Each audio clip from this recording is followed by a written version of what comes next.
Agora você ouve uma palavra de vida com o pastor Érico Rodolfo Bussinger.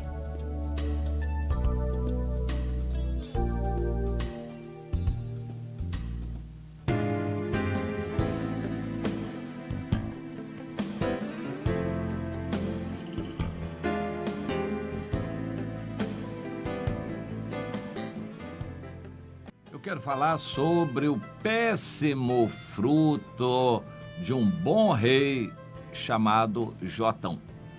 O Jotão foi um excelente rei e ele era filho do rei Uzias, que também é considerado na Bíblia um rei bom. O Jotão é um rei elogiado pelas crônicas da Bíblia e sobre ele não pesou nada de negativo. Porém, a situação não melhorou, os adversários vieram, o povo estava mal espiritualmente. Era a época do rei, o rei Jotão, época do profeta Isaías.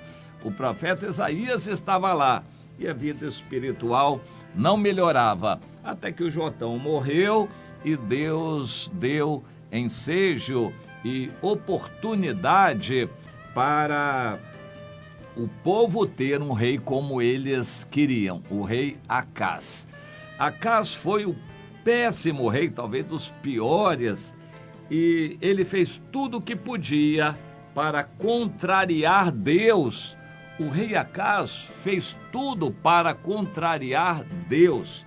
Ele estava numa situação horrível, e quanto mais Deus apertava, mais ele se afundava, mais ele se voltava contra o Senhor. É algo interessante. Nós precisamos do discernimento de Deus, porque há pessoas a respeito das quais não vale a pena, não convém insistir. Nós estamos insistindo com uma pessoa que não quer saber de Deus e vai ser perda de tempo. Nós vamos estar jogando pérolas aos porcos.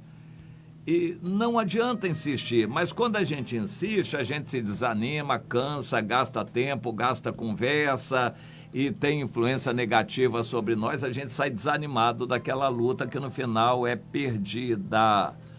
Deus não quer que a gente se engalfinhe com um inimigo que a gente não vai conseguir vencer. Há pessoas que estão perdidas. Há trechos na Bíblia que nos exortam a não orar por pessoas assim, nem orar. Há pessoas que já escolheram o seu caminho, não adianta você insistir. Mas quando é que a gente vai saber? Tem que ter o discernimento de Deus. E o Senhor, pelo Espírito Santo, vai mostrar. Não se sinta culpado na sua consciência por alguém que não vai se recuperar, que não quer saber de Deus. Você não é culpado pela decisão da pessoa, você tem que ter consciência disso. Fez o que podia, amou aquela pessoa, levou a palavra, não fique mais insistindo. Bem, Deus quer nos ensinar algumas lições importantes. O povo, na época do rei Jotão, estava mal. As profecias negativas de condenação trazidas pelo profeta Isaías, em grande parte foram na época do rei Jotão. Isaías começou a profetizar na época do pai do Jotão, o Uzias, e o início do ministério dele foi todo com o rei Jotão, e as palavras foram as mais duras, embora a Bíblia não diga nada contra o rei Jotão, mas o povo estava mal.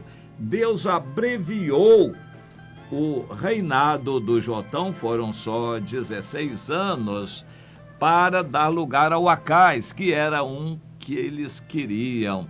O Acaz foi o péssimo rei, o pior deles. Interessante, o Brasil teve uma época de governo do PT. Para os evangélicos foi a pior coisa possível, essa época de governo. E eles governaram por vários mandatos e conseguiram o que desejavam, fazer a maioria nas altas cortes do judiciário. Hoje, esse povo de esquerda ainda tem um grande respaldo entre os ministros das Supremas Cortes que eles nomearam. Para os evangélicos, isso foi uma pior época na história do Brasil. Mas foi de Deus. Como soberano, Deus levanta reis e destitui reis. O mesmo Deus que levantou Lula no Brasil, levantou o Acais naquela época. O Acais foi um rei que representou muito, um símbolo de tudo que é de pior contra Deus. Mas foi levantado por Deus, porque Deus queria que o povo tivesse o que desejava. Você entende? O povo tem um governo que merece. O rei Acás, a Bíblia diz aqui que ele começou a reinar no 7º ano já do Peca, filho de Remalias, lá em Israel, e começou a reinar então em Judá. Tinha 20 anos de idade quando começou a reinar e reinou 16 anos. Não fez o que era reto perante o Senhor, andou nos caminhos errados dos reis de Israel, queimou seu filho como sacrifício, segundo as abominações dos gentios, e sacrificou e queimou incenso nos altos e nos outeiros. E o Senhor começou a enviar contra ele adversários da Síria, de vários outros lugares. Na hora do aperto, o Acais já estava mal, o país enfraquecido, empobrecido, o povo longe de Deus, as calamidades vindo. Ainda assim, ele não se voltou para Deus e se voltou para os recursos humanos e mandou mensageiros ao rei Tiglat-Pileser da Assíria, dizendo: eu sou teu servo, vem e livra-me do poder do rei da Síria e do poder de Israel que se levantam contra mim. Tomou todo o ouro que se achava na casa do Senhor e mandou para o rei da Assíria, que naquela ocasião deu ouvidos a ele, foi lá e guerreou contra Síria de Damasco e contra o Rezim, rei do Reino do Norte, em Israel.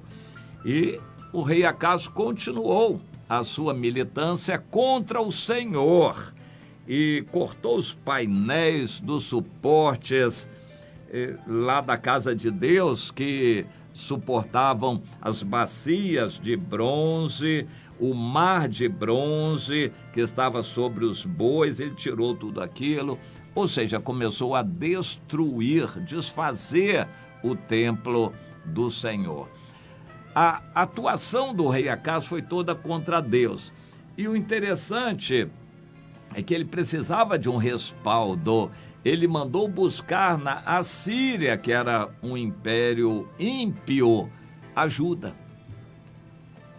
Nós temos uma situação estranha no Brasil. Rússia, desde a Revolução Bolchevique, comunista, é sempre um símbolo de algo que não é bom.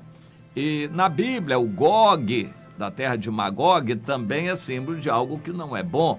E o que vai representar será o inimigo principal de Israel, que vai invadir Israel, o Gog de Magog. Então, Rússia sempre representou algo ruim para o Brasil. Houve uma época, na década de 1960, que a Rússia despejou dinheiro no Brasil para financiar a agitação comunista visando o golpe comunista no Brasil. Não conseguiram. O povo de Deus orou e Deus levantou os militares naquela época. Mas agora, por uma situação esdrúxula, estranha, nós vemos um presidente Bolsonaro namorando a Rússia.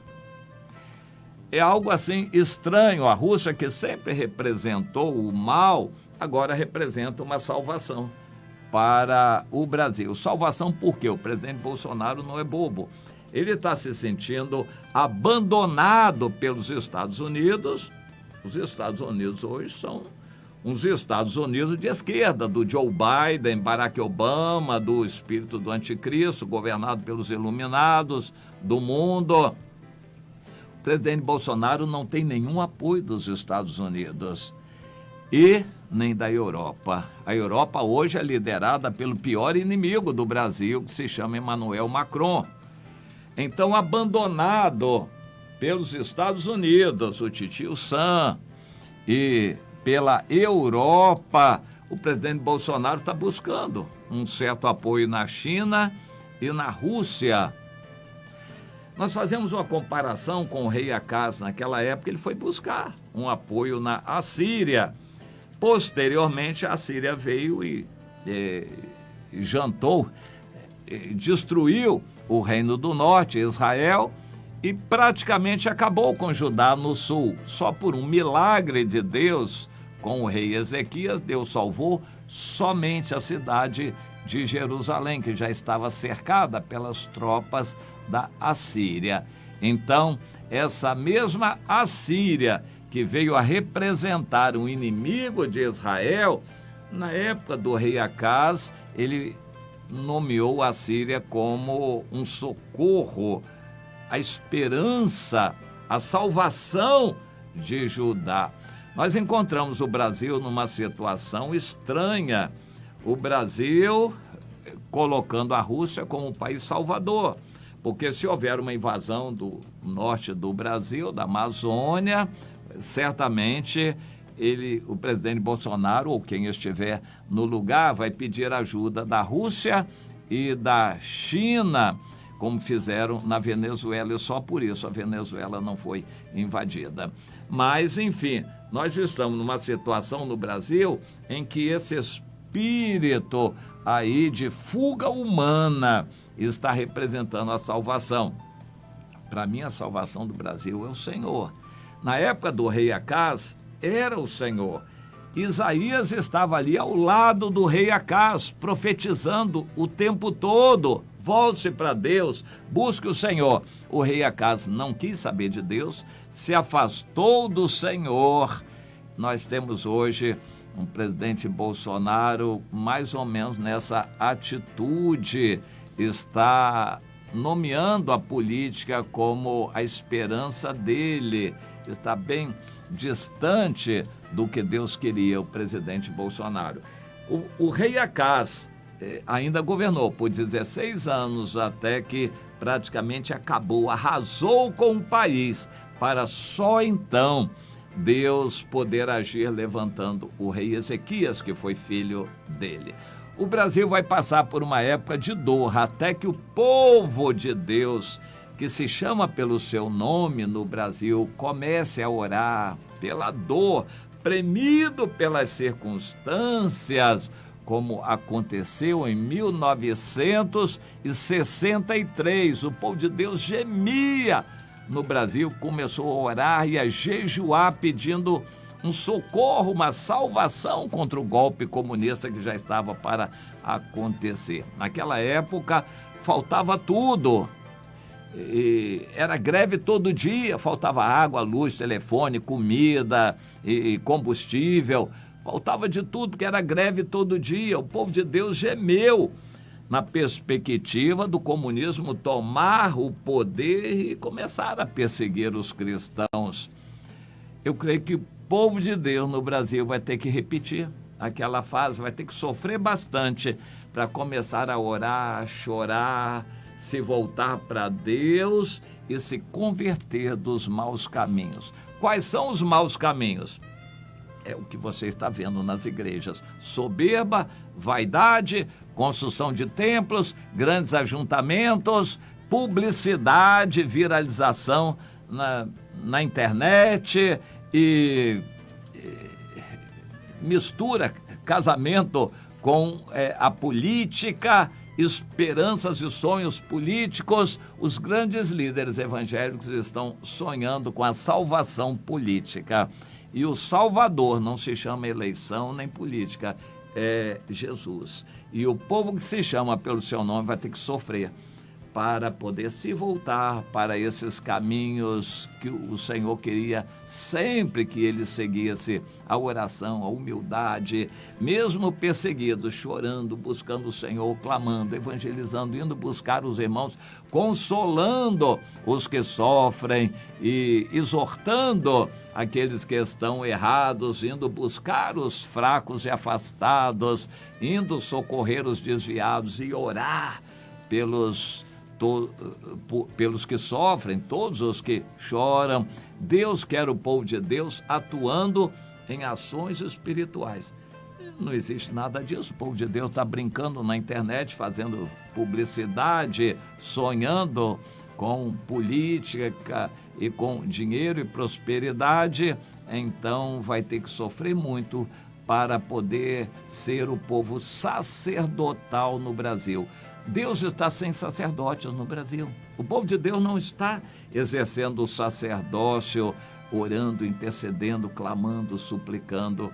Deus está esperando líderes se levantarem, o povo de Deus começar a orar e chorar para que ele tenha misericórdia. Então haveria um avivamento no Brasil. Mas o povo de Deus, para começar a orar assim, com intensidade, vai ter que sofrer bastante. E é o que vai acontecer no Brasil, como na época do rei Acaz. O povo de Judá, eu fiz menção aqui a 2 Reis, no capítulo 16. O rei de Judá teve que sofrer muito, e o povo de Judá também, para que se voltassem para Deus na época do novo rei que Deus levantou, o rei Ezequias. Entenda isto e comece desde já a buscar o Senhor.